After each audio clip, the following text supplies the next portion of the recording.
Hi, my name is Jay with Kick Foosball Tables. First off, I'd like to welcome you to the Kick family. Today I'll be showing you how to properly set up and assemble your Kick Pentacle Brown 5-in-1 multi-game table. Now I know sometimes the construction manuals can be pretty hard to go by, so I want you to revert to your construction manual for parts list only, as some of my videos do not reflect some of the step-by-step diagrams located in the construction manual. With no further delay, let's go ahead and get started. The first thing you want to do is open your box and take a look at your contents. Then lay each piece out on your floor individually. If you are assembling your foosball table on a rough surface, I do recommend you lay down a large piece of blanket or a piece of cardboard. That way we don't damage our table during the assembly process.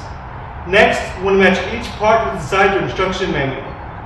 Once you've sorted out all the parts in the box and matched each part to what's inside your instruction manual, if you notice any missing or damaged parts, please contact Kick Customer Support with pictures of the shipping label, the box itself, and the damaged part. Our contact information will be listed at the end of this video. For step 1, we'll be inserting all 4 of our number 40 nuts into all 4 holes on both end panels.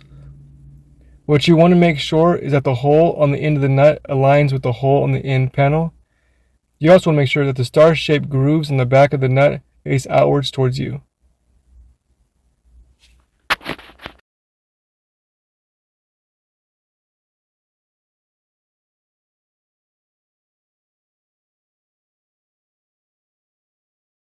If you had noticed that some of the nuts are not aligned properly with the end panel, you can use any Phillips head screwdriver to straighten them out.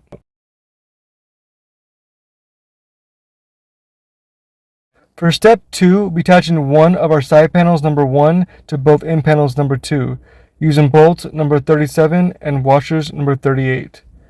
What you want to make sure is that the ball entry hole on your side panel is faced downwards closest to the floor, and that the groove that you see here on the side panel faces inwards towards you. You also want to make sure that the groove on the end panel faces inwards towards you, and that the goalie hole faces downwards closest to the floor. Then go ahead and line up both the holes on your end panel to both the holes on your side panel. Then you want to insert your number 37 bolt and number 38 washer. Then secure with the Allen wrench that was provided.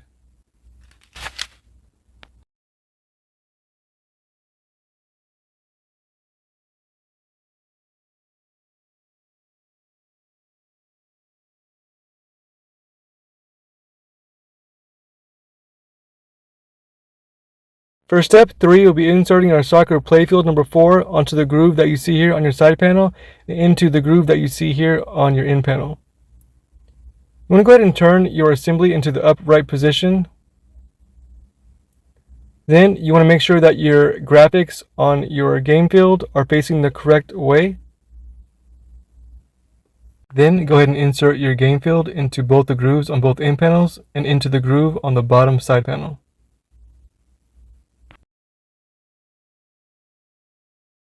You want to make sure that your game field slides all the way into the groove that you see here on your side panel and that it's flush to both end panels. For step 4, we'll be inserting our playfield into the groove on the other side panel number 1.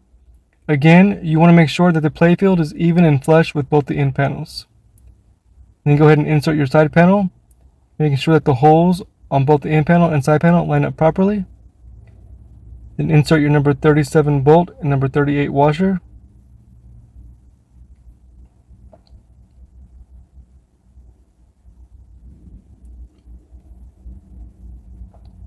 Then you want to go ahead and secure with the Allen wrench that was provided.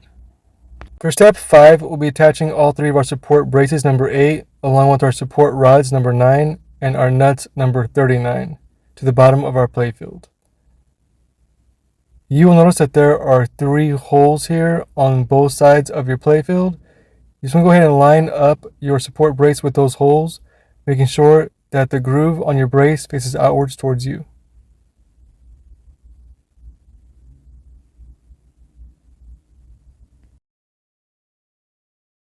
Next, you want to go ahead and insert your player rod into the groove on your support brace and into both the holes on your side panel.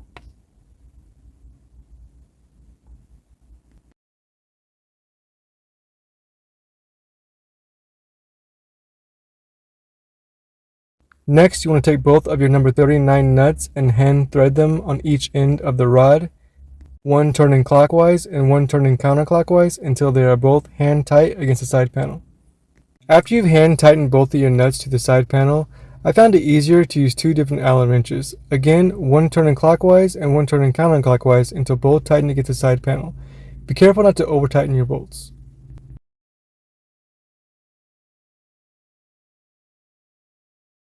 For step 6, we'll be inserting all of our player rods and attaching each player to each rod.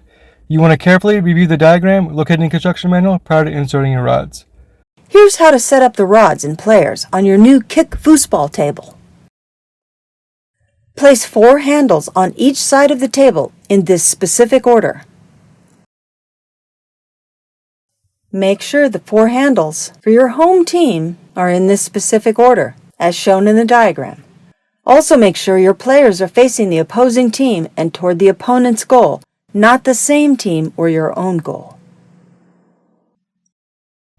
What you want to make sure is that you have the correct amount of holes per players in your rod and that they are in the correct position on top of your table. You also want to make sure that there's a hole on the correct side of the table where the handles will later go. Next, you want to go to insert your rod about halfway onto the table for now.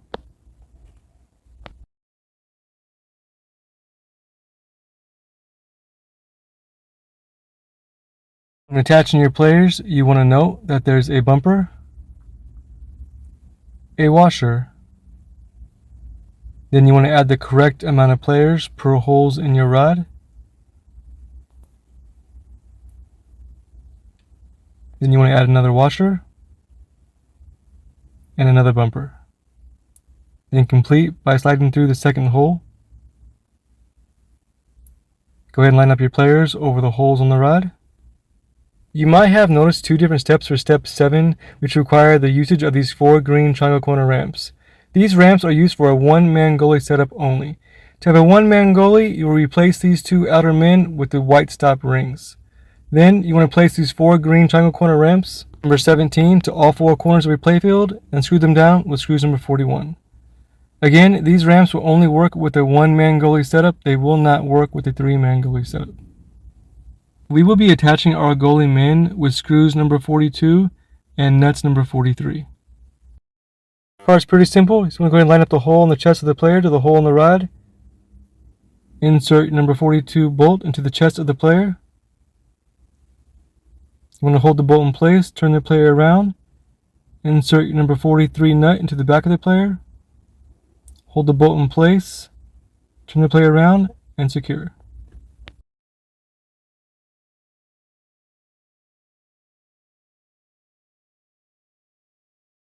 For step 8, we'll be attaching our handles number 18 using screws number 44. This part's pretty simple. Just want to go and line up the hole in the handle to the hole in the rod. Insert number 44 screw and secure.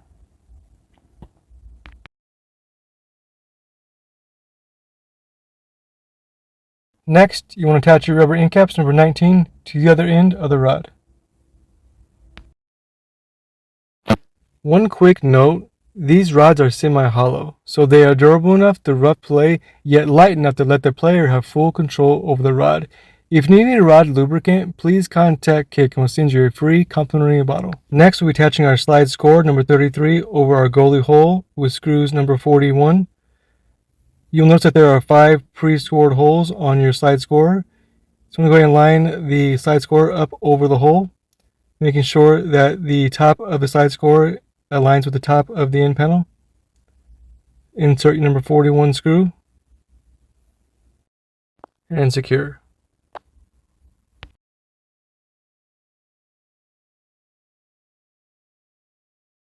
Next, we'll be attaching our ball entry cups along with our ball entry sockets number 15 with screws number 41 over the hole on the side panel.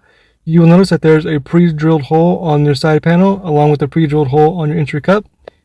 Then you want to go ahead and insert your ball entry socket from the inside of the side panel and then insert your ball entry cup from the outside.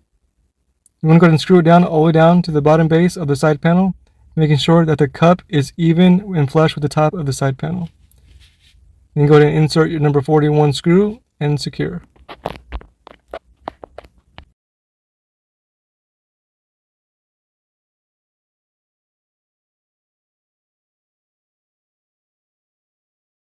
For step 9, we'll be attaching all 4 of our straight legs number 5 and 6 with bolts number 35 and washers number 36. To ensure that you are adding the correct leg to the correct side of the table, what you want to make sure is that this circular groove that you see here faces inwards towards the other leg. You want to line up all 4 holes on your leg to all 4 holes on your assembly. You also want to make sure that you attach the leg to the inside of the assembly and not the outside. Next, go ahead and insert both your bolts, number 35 and washers number 36, into the front side of the end panel. Then you want to insert your bolts, number 35 and 36, through the side panel. We want to make sure that we just hand tighten our bolts for now. We want to leave some wiggle room so that we can attach our crossbar after all 4 of the legs have been attached. Then you can go back and tighten all your bolts. Next, you want to insert both of your crossbars, number 46, between both of your legs. Once your crossbar is in place, you can go back and tighten all your bolts using the Allen wrench that was provided. Next, we will be attaching all 4 of our leg levelers, number 34, to the bottom base of each leg. The purpose of these leg levelers is to stabilize your table during play, so that if one side is higher than the other, you just unscrew them a couple turns to even out your playing field. 2 people are recommended for the turning over of your game table. You want to make sure not to rest the weight of the table on either of the 4 legs. You want to turn your table over in one swift full motion so that all the legs hit the ground at the same time.